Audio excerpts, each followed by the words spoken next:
നമസ്കാരം. മലയാളി വാർത്തയിലേക്ക് സ്വാഗതം. ഹൂതികളെ ഇറക്കി ചെങ്കടൽ യുദ്ധക്കളമാക്കിയ ഇറാനെ സിറിയയിൽ കയറി അടിച്ച് ഇസ്രയേൽ. ഇറാൻ സൈനിക ഉപദേഷ്ടാവും പരമോന്നത നേതാവ് ആയത്തുള്ള അലി ഖമേനിയുടെ വലംകൈയുമായ റാസി മൗസവിയുടെ തലയെടുത്ത് ഇസ്രയേൽ വ്യോമസേന ഇറാന് മറുപടി കൊടുത്തു. ഇസ്ലാമിക് റവല്യൂഷണറി ഗാർഡ് കോർപ്സിന്റെ വിദേശ സൈനിക വിഭാഗമായ ക്വാഡ്സ് ഫോഴ്സിന്റെ മുതിർന്ന ഉപദേശകനാണ് റാസി മൗസവി. തിങ്കളാഴ്ചയാണ് റാസി കൊല്ലപ്പെട്ടതെന്ന് ഇറാൻ ഔദ്യോഗിക മാധ്യമം റിപ്പോർട്ട് ചെയ്തു.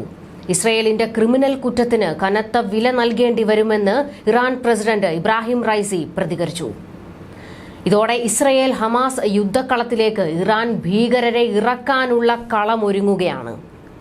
സിറിയയിൽ ഇറാൻ സൈന്യത്തിന്റെ വിപുലീകരണം അനുവദിക്കാൻ കഴിയില്ലെന്ന നിലപാട് സ്വീകരിച്ചു വരുന്ന ഇസ്രയേൽ പക്ഷേ സംഭവത്തോട് പ്രതികരിച്ചിട്ടില്ല. ഡമാസ്കസിന്റെ പ്രാന്തപ്രദേശത്ത് സെയ്നാബിയ ജില്ലയിൽ ഇസ്രയേൽ നടത്തിയ ആക്രമണത്തിലാണ് റാസി മൗസവി കൊല്ലപ്പെട്ടതെന്നാണ് റിപ്പോർട്ടുകൾ. മിസൈൽ ആക്രമണമാണ് ഉണ്ടായതെന്ന് റവല്യൂഷണറി ഗാർഡ്സ് കോർപ്സ് അറിയിച്ചു.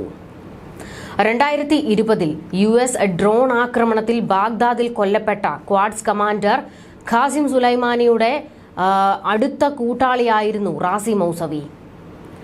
അടുത്ത ആഴ്ച സുലൈമാനി വധത്തിന്റെ 4ാം വാർഷികം ആചരിക്കാനിരിക്കെയാണ് റാസി മൗസവി കൊല്ലപ്പെട്ടിരിക്കുന്നത്.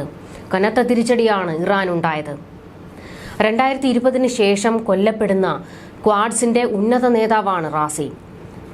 റാസി മൗസവിയെ ലക്ഷ്യമിട്ട് 3 മിസൈലുകളാണ് തൊടുത്തുവിട്ടതെന്ന് ഇറാൻ ഔദ്യോഗിക മാധ്യമം അറിയിച്ചു. ആക്രമണമുണ്ടായ സ്ഥലത്ത് പുക ഉയരുന്നതിന്റെ ദൃശ്യങ്ങൾ പുറത്തു വന്നിട്ടുണ്ട്. സിറിയയിൽ തങ്ങളുടെ 2 സേനാംഗങ്ങൾ ഡിസംബർ 2 ഇസ്രയേൽ ആക്രമണത്തിൽ കൊല്ലപ്പെട്ടുവെന്ന് ഇറാൻ ആരോപിച്ചിരുന്നു. ഇറാന്റെ ഇസ്ലാമിക് റവല്യൂഷണറി ഗാർഡ് കോർപ്സിന്റെ സീനിയർ കമാൻഡറും സിറിയ ലബനൻ സൈനിക നീക്കങ്ങളുടെ ചുമതലക്കാരനുമാണ് സയ്യിദ് റാസി മൗസവി. സിറിയൻ ഭീകര ഗ്രൂപ്പുകളുമായി ബന്ധം പുലർത്തുന്ന ആളുകൂടിയാണ് മൗസവി.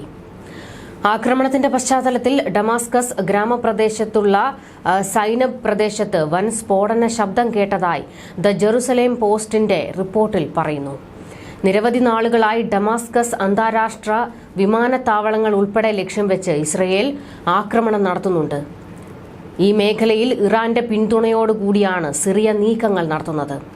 കഴിഞ്ഞ ദിവസത്തെ ആക്രമണത്തിൽ വിമാനത്താവളത്തിന് സമീപം വലിയ രീതിയിൽ പുകമഞ്ഞ് ഉയർന്നതായി ചില വീഡിയോകളിൽ പറയുന്നു.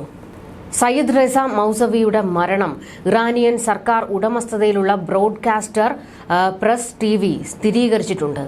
സിറിയയിലെ ഉന്നത ഉപദേശകൻ കൊല്ലപ്പെട്ടുവെന്നാണ് മാധ്യമങ്ങളിൽ റിപ്പോർട്ട് ചെയ്തിരിക്കുന്നത്.